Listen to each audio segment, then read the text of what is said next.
ಆರೋಪಿ ನಟ ದರ್ಶನ್ ಜೈಲ್ ಸೇರಿ 100 ದಿನ ಭರ್ಜರಿ ಶತದಿನೋತ್ಸವ ಆಚರಣೆಯಾಗಿದೆ. ಒಂದ್ ಕಡೆ ದರ್ಶನ್ ಜೈಲಿಂದ ಆಚೆ ಬರೋದು ಯಾವಾಗ ಅನ್ನೋದ್ರ ಬಗ್ಗೆ ಚರ್ಚೆ ಆಗ್ತಾ ಇದ್ರೆ, ಮತ್ತೊಂದು ಕಡೆ ದರ್ಶನ್ ಜೈಲಿಂದ ಆಚೆ ಬರೋದೇ ಕಷ್ಟ ಅನ್ನೋದ್ರ ಬಗ್ಗೆಯೂ ಚರ್ಚೆ ಆಗ್ತಾ ಇದೆ. ಯಾಕೆ ಅನ್ನೋದ್ರ ಬಗ್ಗೆ ಒಂದು ವರದಿ ಇದೆ, ನೋಡ್ಕೊಂಬ.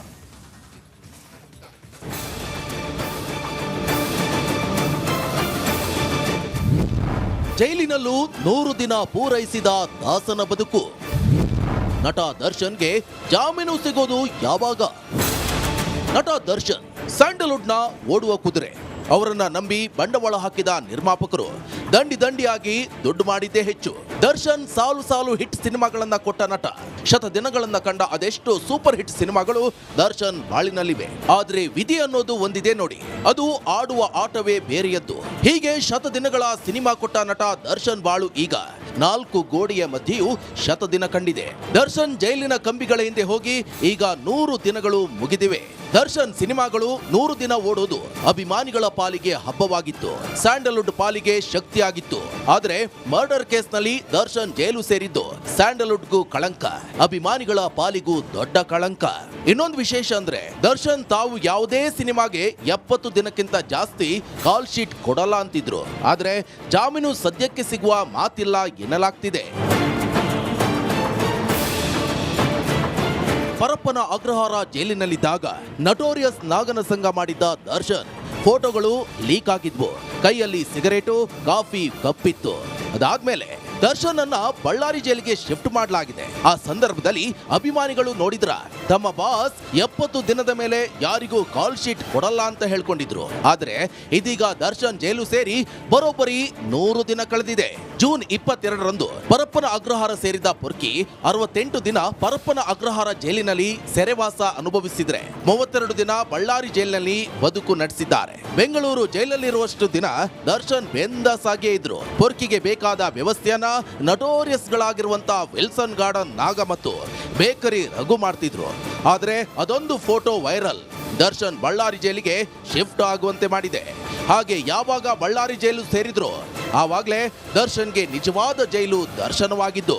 ಜೈಲಂದ್ರೆ ಹೇಗಿರುತ್ತೆ, ಅಲ್ಲಿಯ ವ್ಯವಸ್ಥೆ ಎಂಥದ್ದು ಅನ್ನೋದು ಅರಿವಿಗೆ ಬಂದಿದ್ಯಂತೆ. Bureau report, Republic Kannada.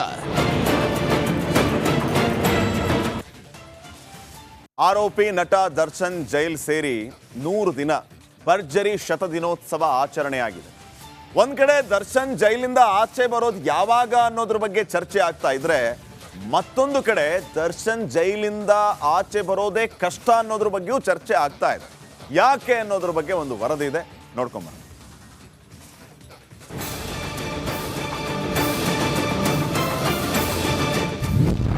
ಜೈಲಿನಲ್ಲೂ 100 ದಿನ ಪೂರೈಸಿದ ದಾಸನ ಬದುಕು. ನಟ ದರ್ಶನ್ಗೆ ಜಾಮೀನು ಸಿಗೋದು ಯಾವಾಗ? ನಟ ದರ್ಶನ್ ಸ್ಯಾಂಡಲ್ವುಡ್ನ ಓಡುವ ಕುದುರೆ. ಅವರನ್ನ ನಂಬಿ ಬಂಡವಾಳ ಹಾಕಿದ ನಿರ್ಮಾಪಕರು ದಂಡಿಯಾಗಿ ದುಡ್ಡು ಮಾಡಿದ್ದೇ ಹೆಚ್ಚು. ದರ್ಶನ್ ಸಾಲು ಹಿಟ್ ಸಿನಿಮಾಗಳನ್ನ ಕೊಟ್ಟ ನಟ. ಶತದಿನಗಳನ್ನ ಕಂಡ ಅದೆಷ್ಟು ಸೂಪರ್ ಹಿಟ್ ಸಿನಿಮಾಗಳು ದರ್ಶನ್ ಬಾಳಿನಲ್ಲಿವೆ. ಆದ್ರೆ ವಿಧಿ ಅನ್ನೋದು ಒಂದಿದೆ ನೋಡಿ, ಅದು ಆಡುವ ಆಟವೇ ಬೇರೆಯದ್ದು. ಹೀಗೆ ಶತದಿನಗಳ ಸಿನಿಮಾ ಕೊಟ್ಟ ನಟ ದರ್ಶನ್ ಬಾಳು ಈಗ 4 ಗೋಡೆಯ ಮಧ್ಯೆಯೂ ಶತದಿನ ಕಂಡಿದೆ. ದರ್ಶನ್ ಜೈಲಿನ ಕಂಬಿಗಳ ಹಿಂದೆ ಹೋಗಿ ಈಗ 100 ದಿನಗಳು ಮುಗಿದಿವೆ. ದರ್ಶನ್ ಸಿನಿಮಾಗಳು 100 ದಿನ ಓಡೋದು ಅಭಿಮಾನಿಗಳ ಪಾಲಿಗೆ ಹಬ್ಬವಾಗಿತ್ತು, ಸ್ಯಾಂಡಲ್ವುಡ್ ಪಾಲಿಗೆ ಶಕ್ತಿಯಾಗಿತ್ತು. ಆದ್ರೆ ಮರ್ಡರ್ ಕೇಸ್ನಲ್ಲಿ ದರ್ಶನ್ ಜೈಲು ಸೇರಿದ್ದು ಸ್ಯಾಂಡಲ್ವುಡ್ಗೂ ಕಳಂಕ, ಅಭಿಮಾನಿಗಳ ಪಾಲಿಗೂ ದೊಡ್ಡ ಕಳಂಕ. ಇನ್ನೊಂದು ವಿಶೇಷ ಅಂದ್ರೆ, ದರ್ಶನ್ ತಾವು ಯಾವುದೇ ಸಿನಿಮಾಗೆ 70 ದಿನಕ್ಕಿಂತ ಜಾಸ್ತಿ ಕಾಲ್ ಶೀಟ್ ಕೊಡಲ್ಲ ಅಂತಿದ್ರು. ಆದ್ರೆ ಜಾಮೀನು ಸದ್ಯಕ್ಕೆ ಸಿಗುವ ಮಾತಿಲ್ಲ ಎನ್ನಲಾಗ್ತಿದೆ. ಪರಪ್ಪನ ಅಗ್ರಹಾರ ಜೈಲಿನಲ್ಲಿದ್ದಾಗ ನಟೋರಿಯಸ್ ನಾಗನ ಸಂಘ ಮಾಡಿದ್ದ ದರ್ಶನ್ ಫೋಟೋಗಳು ಲೀಕ್ ಆಗಿದ್ವು. ಕೈಯಲ್ಲಿ ಸಿಗರೇಟು, ಕಾಫಿ ಕಪ್ಪಿತ್ತು. ಅದಾದ್ಮೇಲೆ ದರ್ಶನ್ ಅನ್ನ ಬಳ್ಳಾರಿ ಜೈಲಿಗೆ ಶಿಫ್ಟ್ ಮಾಡಲಾಗಿದೆ. ಆ ಸಂದರ್ಭದಲ್ಲಿ ಅಭಿಮಾನಿಗಳು ನೋಡಿದ್ರ ತಮ್ಮ ಬಾಸ್ 70 ದಿನದ ಮೇಲೆ ಯಾರಿಗೂ ಕಾಲ್ ಶೀಟ್ ಕೊಡಲ್ಲ ಅಂತ ಹೇಳ್ಕೊಂಡಿದ್ರು. ಆದ್ರೆ ಇದೀಗ ದರ್ಶನ್ ಜೈಲು ಸೇರಿ ಬರೋಬ್ಬರಿ 100 ದಿನ ಕಳೆದಿದೆ. ಜೂನ್ 22ರಂದು ಪರಪ್ಪನ ಅಗ್ರಹಾರ ಸೇರಿದ ಪೊರ್ಕಿ 68 ದಿನ ಪರಪ್ಪನ ಅಗ್ರಹಾರ ಜೈಲಿನಲ್ಲಿ ಸೆರೆವಾಸ ಅನುಭವಿಸಿದ್ರೆ 32 ದಿನ ಬಳ್ಳಾರಿ ಜೈಲಿನಲ್ಲಿ ಬದುಕು ನಡೆಸಿದ್ದಾರೆ. ಬೆಂಗಳೂರು ಜೈಲಲ್ಲಿರುವಷ್ಟು ದಿನ ದರ್ಶನ್ ಬೆಂದಾಸಾಗಿಯೇ ಇದ್ರು. ಪೊರ್ಕಿಗೆ ಬೇಕಾದ ವ್ಯವಸ್ಥೆಯನ್ನ ನಟೋರಿಯಸ್ ಗಳಾಗಿರುವಂತ ವಿಲ್ಸನ್ ಗಾರ್ಡನ್ ನಾಗ ಮತ್ತು ಬೇಕರಿ ರಘು ಮಾಡ್ತಿದ್ರು. ಆದ್ರೆ ಅದೊಂದು ಫೋಟೋ ವೈರಲ್ ದರ್ಶನ್ ಬಳ್ಳಾರಿ ಜೈಲಿಗೆ ಶಿಫ್ಟ್ ಆಗುವಂತೆ ಮಾಡಿದೆ. ಹಾಗೆ ಯಾವಾಗ ಬಳ್ಳಾರಿ ಜೈಲು ಸೇರಿದ್ರು ಆವಾಗ್ಲೇ ದರ್ಶನ್ಗೆ ನಿಜವಾದ ಜೈಲು ದರ್ಶನವಾಗಿದ್ದು. ಜೈಲಂದ್ರೆ ಹೇಗಿರುತ್ತೆ, ಅಲ್ಲಿಯ ವ್ಯವಸ್ಥೆ ಎಂಥದ್ದು ಅನ್ನೋದು ಅರಿವಿಗೆ ಬಂದಿದ್ಯಂತೆ. Bureau report, Republic Kannada.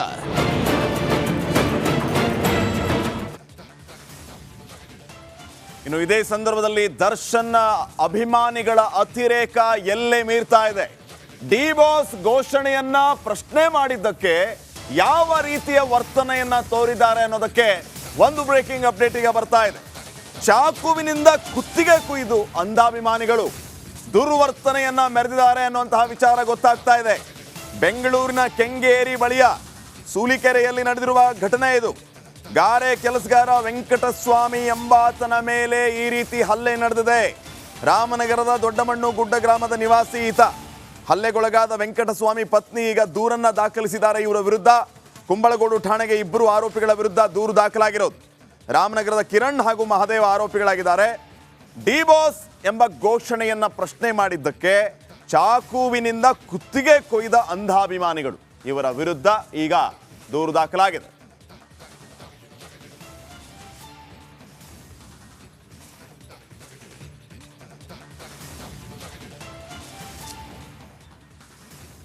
ಇನ್ನು ಬಳ್ಳಾರಿ ಜೈಲು ಸೇರಿರುವಂತಹ ದರ್ಶನ್ ಈಗಾಗಲೇ ಯಾವ ರೀತಿ ದಿನ ದೂಡ್ತಾ ಇದ್ದಾರೆ ಅನ್ನೋದನ್ನ ನಾವು ನೋಡ್ತಾ ಇದ್ದೀವಿ.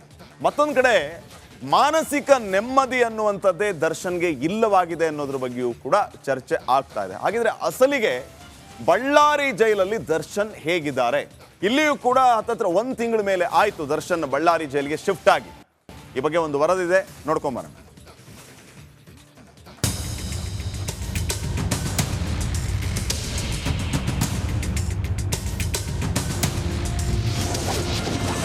ಹಂಡ್ರೆಡ್ ಡೇಸ್ ಡೈರಿ, ನೆಮ್ಮದಿ ಇಲ್ಲದೆ ಕಾಟೇರ ಕಂಗಾಲು. ಬಳ್ಳಾರಿ ಜೈಲಲ್ಲಿ ರಾತ್ರಿ ನಿದ್ದೆ ಮಾಡದೆ ದರ್ಶನ್ ಒದ್ದಾಟ. ರೇಣುಕಾಸ್ವಾಮಿ ಹತ್ಯೆ ಮಾಡಿ ಜೈಲು ಸೇರಿದ ರೌಡಿ ಗ್ಯಾಂಗ್ಗೆ ನೆಮ್ಮದಿ ಇಲ್ಲವಂತೆ. ದರ್ಶನ್ ಬಳ್ಳಾರಿ ಜೈಲು ಸೇರಿದ ಮೇಲಂತೂ ಇದ್ದಷ್ಟು ನೆಮ್ಮದಿಯೂ ಇಲ್ಲವಾಗಿದೆಯಂತೆ. ಬೆಂಗಳೂರು ಜೈಲಲ್ಲಿ ಇರೋವಷ್ಟು ದಿನ ದರ್ಶನ್ ಬಿಂದಾಸಾಗಿಯೇ ಇದ್ರು. ವಿಲ್ಸನ್ ಗಾರ್ಡನ್ ನಾಗ ಮತ್ತು ಬೇಕರಿ ರಘು ಮಾಡಿದ ಎಡವಟ್ಟು ನೆಮ್ಮದಿ ಕಳೆದುಕೊಳ್ಳುವಂತೆ ಮಾಡಿದ್ಯಂತೆ. ಹೌದು, ಪರಪ್ಪನ ಅಗ್ರಹಾರದಲ್ಲಿ ರಾಯಲ್ ಲೈಫ್ ಲೀಡ್ ಮಾಡ್ತಿದ್ದ ಪೊರ್ಕಿಗೆ ಅದೊಂದು ಫೋಟೋ ವೈರಲ್ ಆಗಿ ಬಳ್ಳಾರಿ ಜೈಲಿಗೆ ಶಿಫ್ಟ್ ಆಗುವಂತೆ ಮಾಡಿತ್ತು. ಬಳ್ಳಾರಿ ಜೈಲಲ್ಲಿರೋ ಕಠಿಣ ವ್ಯವಸ್ಥೆ, ಯಾವುದೇ ಸೌಲಭ್ಯ ಕೇಳಿದ್ರೂ ಜೈಲಾಧಿಕಾರಿಗಳಿಗೆ ಮನವಿ ಸಲ್ಲಿಸಬೇಕು. ಅವರು ಮೇಲಾಧಿಕಾರಿಗಳ ಪರ್ಮಿಷನ್ ತಗೋಬೇಕು. ಹೀಗಾಗಿ ದರ್ಶನ್ ಸೌಲಭ್ಯ ಕೇಳಿದ 7-8 ದಿನಗಳ ನಂತರ ಅದು ಬಂದಿರುತ್ತೆ. ಇನ್ನು ಸೆಲ್ ನಂಬರ್ 15ರಲ್ಲಿ ದರ್ಶನ್ ಏಕಾಂಗಿಯಾಗಿದ್ದಾರೆ. 24 ಗಂಟೆಗಳ ಕಾಲ ಕ್ಯಾಮರಾ ಕಣ್ಗಾವಲಿನಲ್ಲಿಯೇ ಇರಬೇಕಾಗಿದೆ. ಇಂತಹ ಕಠಿಣ ವ್ಯವಸ್ಥೆಗೆ ದರ್ಶನ್ ಬಳಲಿ ಬೆಂಡಾಗಿದ್ದಾರಂತೆ.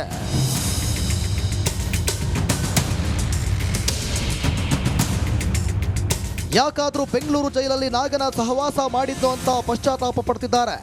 ಹಾಗೆ ತಮಗೆ ಬಳ್ಳಾರಿ ಜೈಲು ಬೇಡ, ಬೆಂಗಳೂರು ಜೈಲಿಗೆ ಪುನಃ ಕರ್ಕೊಂಡು ಹೋಗಿ ಅಂತ ಪರಿಪರಿಯಾಗಿ ಬೇಡಿಕೊಳ್ಳುತ್ತಿದ್ದಾರೆ.